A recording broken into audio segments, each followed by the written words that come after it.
What's up, guys and girls? It's fight week. Islam Makhachev versus Bobby Green. I just wanted to jump in and give some thoughts on the main event and a couple of things that I've seen and heard, and just give my thoughts and opinion on it. Firstly, obviously, the major one to address is I've seen a couple of people hinting that, perhaps Bobby Green undeserving of this opportunity, and perhaps we should have had a top 5 kind of guy, and these are the kind of things we're hearing.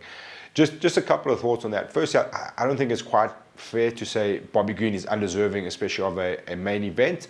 I think he's worked pretty hard to get to this point now. He's stuck his hand up. He's arrived on short notice. He's put on big performances. He's been massively entertaining. I know he lost to Rafael Fiziev. I think it was like 1 or 2 fights back, but still a massively entertaining fight. He's just a guy who's just emerged in the last 2 years as a linear contender, if you like. Obviously, he's not really knocking on the door of a title, but he's definitely, I think, earned the right for a main event. I think somewhat unfortunate that his main event is going to be short notice against someone like Islam Makhachev, who stylistically is very difficult for most guys to deal with.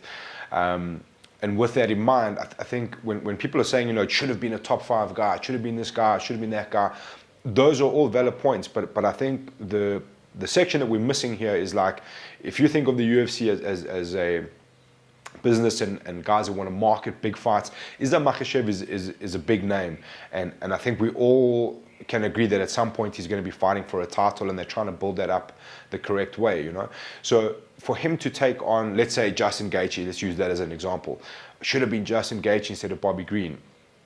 I don't disagree, but the timeline becomes a problem. You can't build up Bobby Green versus Justin Gaethje versus Islam Makhachev on a couple of weeks' notice.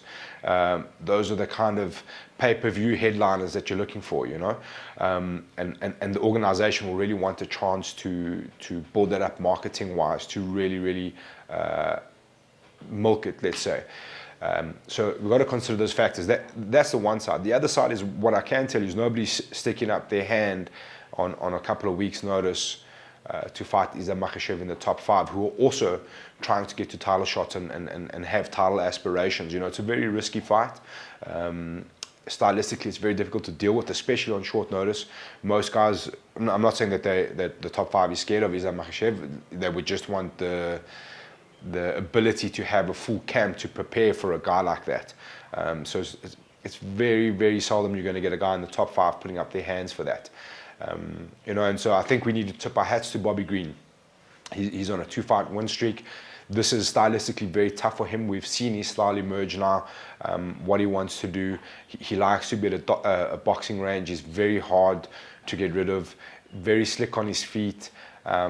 Interesting to note that he does obviously have a wrestling background. He wrestled as a youngster, obviously not to the levels of the Dagestanis, but he definitely has a bit of wrestling pedigree in him, which is going to be interesting to see how that all unfolds.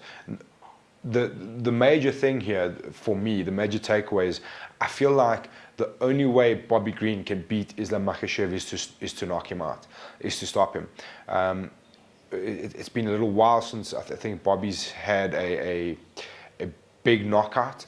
He's definitely been an accumulative fighter, a point-style fighter. Both of these guys are point-style fighters. That being said, I think Islam's last couple of fights in the UFC have all been submissions, but I think that's got to do with the pressure of the grappling more than anything. He finds the opportunities instead of forcing them. And I think the same could be said for Bobby on the feet. He's a pressure fighter. He's going to come forward. He's going to put you under pressure. And if a knockout does present itself, he will find it. Much like Islam will find it on the ground, will find a submission. 2 completely different styles in terms of, I think Bobby's key to success is on the feet, and obviously we know Islam's plan, father's plan, is going to be find the takedown, wear him out, and I guess if you're Islam's camp, there's going to be an urgency to stop this fight in any way, and in big fashion, whether it's on the feet, whether it's on the ground. I think if the danger here for Islam is twofold, is taking on a wild card like Bobby Green, and we've got to be honest, there's a risk involved there. It's still a fight. And then if that's not the only factor of risk, is if you're Islam and you're really pushing for this title, if you go through a kind of like stalemate decision where you just find I want to say an easy decision, but it's not easy, but I'm saying like if he just finds an early takedown, puts Bobby on the ground and like rounds down the clock, and then comes away with a decision victory, I think that's going to be detrimental to his title aspirations. Not detrimental, but it's going to set him back. So I think his camp's going to be wary of that. I'm pretty sure the message is going to be to go out there and finish this guy as fast as possible in as emphatic fashion as possible, whether it's like dominance on the ground to a good submission, or I would say first prize would be on the feet, would be a shocker. Obviously, you want to show to the UFC that you are the real deal and that you deserve that title shot. We've seen Islam what he's capable of, but this is one of those kind of fights that you're expected to win. And I don't think just winning the decision is going to be enough. He's really going to have to go out and put that pedal down and look for the finish. If he doesn't finish Bobby Green, his argument for a title shot becomes a lot harder. So it's going to be interesting to see how he deals with that, how he comes out. Is it going to be pressure off the bat? Is he going to look for the takedown? Is he going to try and stand a little bit and see what he can get away with on the feet? Perhaps he can find an opening on Bobby. I think Bobby's MO is going to be pretty much the same. He's going to come out quite fast and quite hard, and try to find an opportunity early on and obviously avoid the takedown as much as possible. It'll be interesting to see if Bobby Green can stuff a takedown or two early on to see how that happens. And if he can put Islam on enough pressure going back, but obviously not too much to invoke the takedown, how that all pans out. Obviously, as always, I've picked out some stats and there's going to be some no-brainers in this one, but let's take a look. The first one we're going to look at, Bobby Green. Obviously, the ones I'm interested is firstly the finish rate. This is what I've been speaking about. Not emphatic finishes, both clicking over just at 62%. Bobby Green with 10 KOs and 8 subs. All of these subs have kind of been like rear naked chokes and arm triangles, that kind of stuff. Nothing too crazy, like go-go platters or crazy triangles off his back, which is what you'd be looking for when you're dealing with a Dagestani style wrestler. Does this guy have the ability to throw up a triangle, because he's going to be on his back at some point. And then the big one for Bobby is the volume, 5.93 strikes landed per minute. Those are high clicks, especially at this level. And that's really been his game. Beat you with volume, beat you with punches, stay in a boxing range, get his shots off and get out and slides out at distance. He's looked great lately with that. Takedown defense, which is going to become massively important, 72% takedown defense, which is really not bad. But again, I don't think he's had to deal with the kind of takedown onslaught that he's going to deal with on Saturday. His striking accuracy, which is really high at 51%.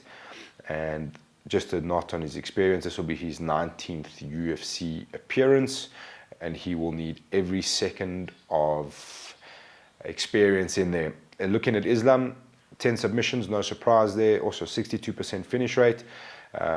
Islam's submissions are obviously quite varied. The more recent one over Dan Hooker with the Kimura. And then takedown per 15 minutes. This is the opposite side. 3.37 takedowns per 15 minutes. That's higher than some guys' strike count, to be honest. So that's really his MO. Get in your face, find the takedown, and finish it from there. Takedown accuracy at 66%, which is interesting. He's obviously missing a few takedowns, but I think that's got more to do with the volume of takedowns than the actual missing takedowns. Shooting on your hips, shooting on a single to get to the body lock, up against the cage, looking for single legs to the body lock, doing all of those kind of variations and chaining wrestling attacks together to eventually find the takedown. So I think it's the accuracy is obviously 66% is not bad, but you would expect it maybe to be a bit higher for Islam, but it's also got to do with the sheer volume of takedowns that they will throw. Then interesting to note his striking defense, 70%. I think he's strikes absorbed per minute is less than 1. It's like 0.79, which is very, very interesting. Very hard guy to hit. For whatever reason, I think it's got to do a lot with the pressure and being constantly on your hips and on your legs and those kind of things. He doesn't take a lot of punishment, and he's never taken a lot of punishment. So again, that's where it gets interesting. If Bobby can stuff a few takedowns and put his hands on him a little bit, what does he do? How does he react? and obviously he's on a 9-fight win streak in the UFC. Then taking a quick look at the tail of the tape, not much between the two. Obviously Bobby has slightly more experience, and he is a bit older. The height's the same, reach is pretty much the same, and it's going to be a catch weight from what I understand at 160 pounds, which I've thought about this long and hard. Who does it suit more? I think Islam not having to cut all the way down obviously has its benefits, and the same for Bobby. I would suspect it might give Islam a strength advantage. He might feel a bit stronger in there, not having to cut those last 5 pounds and rehydrate to a better level. And when you're dealing with a grappling heavy based guy, that's might not be in your favor if you're Bobby Green. But interesting to see how that'll pan out. Obviously it's short notice, so catch weight makes sense. And then just to look at the times, these are your times, the standard fight night times at the moment. 11 o'clock prelims on UFC Fight Pass, and it'll eventually switch over an hour later onto Supersport, and then a 2 a.m. main card, which is horrible news for us in South Africa. But yeah, that's it. That's what I've seen. That's what I've picked out. I think it's a pretty cool fight. It's going to be fun, I think. Always interesting to see when a guy gets thrown in there last minute, how they react, how they deal with all of these things. I think it's there's nothing for Bobby Green to lose. He's not like his back's against the wall. It's kind of like a main event gimme. Win, lose, no one's really going to bother too much, which makes him extremely dangerous. I think a lot of pressure on Islam Makhachev to go out and get the finish in this one, which could make things a bit interesting. If you're a betting man and you want to throw some money on this one, huge underdog for Bobby Green, might be worth a little dollop. You never know what can happen. I'm not saying go throw thousands of rands at it, but it might be worth a dolly just in case. But that's it. Hope you enjoyed. Next week's a big one. We've got a pay-per-view event and the return of the UFC. It'll be great. Some big stuff headed your way. Got some great videos coming up. We'll chat to you soon as always. Thank you. Peace.